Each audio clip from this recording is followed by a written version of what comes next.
Hey everyone, Matt here from Docs Running, and today we're going to do a comparison review of the Saucony Endorphin Speed 4 and the ASICS Magic Speed 4. Now both these are plated lightweight performance trainers that are extremely popular on the market and have undergone some massive changes in their fourth version. A lot of people are seen wearing both these.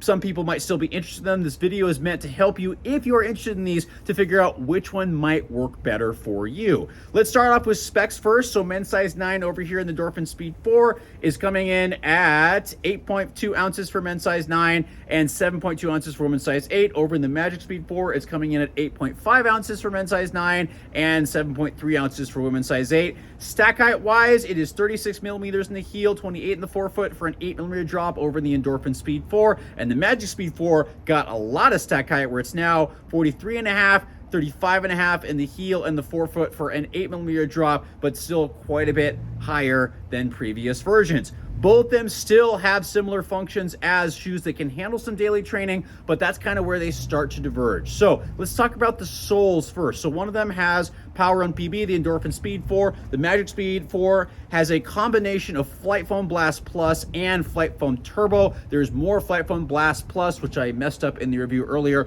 which lends itself to surprisingly a little bit firmer feel over here and softer feel over an Endorphin Speed 4. So that's the first thing you feel when you put these on. Yes, they're both plated. Yes, they kind of have more newer age problems, but the Endorphin Speed 4 has the softer and bouncier feel, whereas the Magic Speed 4 has the firmer and slightly stiffer, snappier ride overall, just comparing the two of them. Part of that's because, again, there's a nylon plate over here, which is not as aggressive and feels very, very smooth, both at training paces as well as up-tempo and faster runs.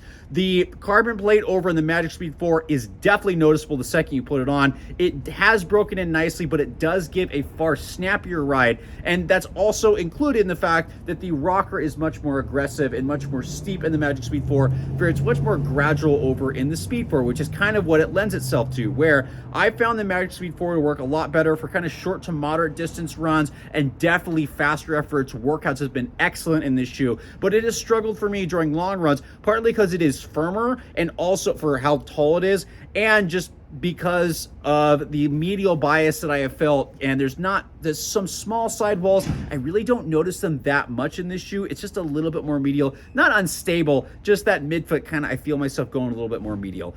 That's not really the case in the Endorphin Speed 4. Yes, it's more comfortable, the two. It does roll just a little bit slower than this version just because it's a little bit more comfortable and softer foam, and it has a really good bounce, and it does great for tempo runs, some light fartleks, but it really does good for long runs. That was kind of the bread and butter of the shoe when I was using it, was getting those long runs in. If I wanted to throw some up-tempo stuff in there, I think for a lot of people this is going to be a great marathon racer. For people that find the Endorphin Pro 4 a little bit too aggressive, but it just excelled with longer efforts, even though it could also do tempo stuff. But it struggled during really, really fast efforts because that's not quite what it's for, although most people will be fine with that. So smoother riding shoe for longer distance efforts, although it can handle training. And this one definitely is the shorter distance one where you could use it for training if you like a stiffer, snappier, firmer ride.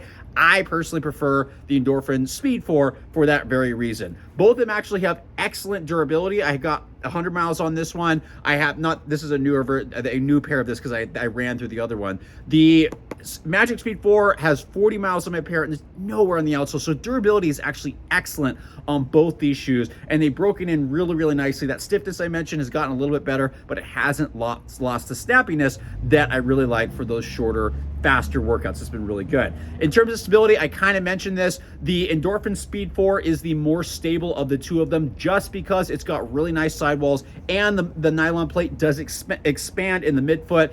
The Magic Speed 4 is not unstable. It just has a little bit more medial bias because there's a really big cutout on the medial side of the midfoot especially. And the forefoot has a little bit extra lateral flare, which does push you medial, which is great for helping you load that medial toe. But if you have any sensitivities to that, that might be an issue for longer efforts. But I haven't had too much of a problem just because the plate is too stiff. So if you need a little bit of guidance, Speed 4 kind of wins on this. If you don't need that so much and you're not sensitive to that, Magic Speed 4 might also still be a consideration. fit is also extremely different between the two of these shoes. So the Endorphin Speed 4 is the wider of the two of these. The Magic Speed 4 is more snug, kind of feels a little bit more racing-esque. The volume is where things get really interesting, is the volume is just a teeny bit lower on the Speed 4, meaning height-wise, and there's just a little bit more volume in the Magic Speed 4. Not enough to make it feel wide, but just they actually feel somewhat similar when you're really on the run, but this one just fits a little bit more snug. Both of them have decently stiff heel counters, so if that's something you're sensitive to, just be a little bit cautious with that. And they do have some padding, so I haven't had much issue with that, but if you're really sensitive, be cautious with that. Haven't really had to tie the laces down. The security is excellent on both these shoes. I will say I've locked it down a little bit more in the Magic Speed 4 just because I've done a lot faster efforts, and doing longer stuff in the Endorphin Speed 4 just because it's more relaxed. I haven't had an issue. So you want a little bit more width, Endorphin Speed 4. You want a little bit more snug, but just a teeny bit more volume. The Magic Speed 4 might work better for you, but both of them are excellent shoes. They are durable shoes that can handle a variety of paces, including training. I will say if you want longer efforts,